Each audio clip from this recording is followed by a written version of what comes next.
नमस्कार दोस्तों, आपका हमारे चैनल में बहुत बहुत स्वागत है। आज हम देखेंगे गांव की लड़की की संघर्ष की कहानी। बिहार के मधुबनी जिले के एक छोटे से गांव धर्मपुर में एक लड़की थी, गुड़िया। उसका नाम तो साधारण था, लेकिन उसके सपने बहुत ऊंचे।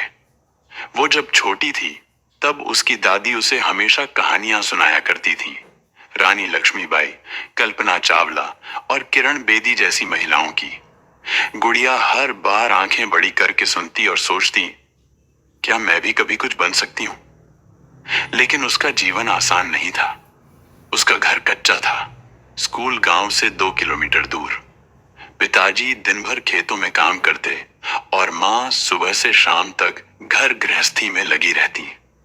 गुड़िया सुबह उठकर सबसे पहले पानी भरती, फिर मवेशियों को चारा देती और फिर अपनी किताबें उठाकर स्कूल चल पड़ती। गांव में लड़कियों की पढ़ाई को कुछ खास अहमियत नहीं दी जाती थी। रिश्तेदार ताने मारते, लड़की है, ज्यादा पढ़ेगी तो कौन सा कलेक्टर बन जाएगी। लेकिन गुड़िया चुपचाप सब सुनती और अपने मन में एक वादा करती, मैं कुछ बन के दिखाऊंगी। संघर्ष का सफर। कभी कभी स्कूल की फीस भरना मुश्किल हो जाता, किताबें पुरानी होती और यूनिफॉर्म फटी हुई, लेकिन इन चीजों से उसका हौसला नहीं टूटा। गांव के मास्टर साहब ने उसकी लगन देखकर उसका विशेष मार्गदर्शन शुरू किया। वह देर शाम तक स्कूल में रुकती, सवाल पूछती और जवाबों को लिख लिख कर समझती। कक्षा 10वीं में उसने पूरे जिले में टॉप किया। वह दिन गांव में त्योहार जैसा था। लोगों की सोच में बदलाव आने लगा, लेकिन अभी मंजिल दूर थी। बड़ा सपना, बड़ी रुकावट।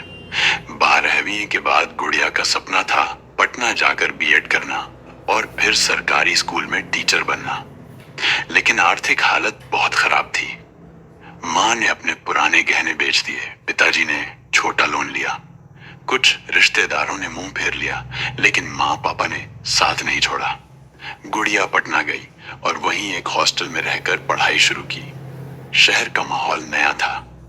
लड़कियां अंग्रेजी में बात करती थीं, इंटरनेट का इस्तेमाल जानती थीं। शुरू में गुड़िया घबरा गई, लेकिन फिर उसने खुद को बदलना शुरू किया।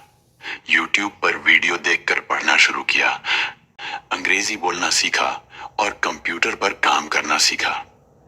सपनों की उड़ान। कुछ साल बाद उसने बीडी पूरी की और शिक्षक पात्रता परीक्षा टीईटी पास कर ली। जब उसका नाम सरकारी नियुक्ति की सूची में आया, वह रो पड़ी। खुशी के आंसू थे वो। उसे उसी गांव में पोस्टिंग मिली जहां कभी उसे ताने सुनने पड़ते थे। आज गुड़िया गांव की बच्चों को पढ़ाती है। लड़कियां अब उसे देखकर कहती हैं, दीदी हमें भी आप जैसा बनना है, और लड़के भी उसे पूरा सम्मान देते हैं। उसने गांव में एक छोटी सी लाइब्रेरी शुरू की है, जहां गरीब बच्चों को किताबें मुफ्त मिलती हैं। उसका सपना है कि हर बच्चा, चाहे लड़का हो या लड़की, अपनी पहचान खुद बना सके। अंतिम पंक्तियां। वो गुड़िया नहीं, अब एक प्रेरणा है, जिसने अपने पंख खुद बनाए और उड़कर दिखा दिया कि अगर इरादे मजबूत हों तो कोई सपना छोटा नहीं होता।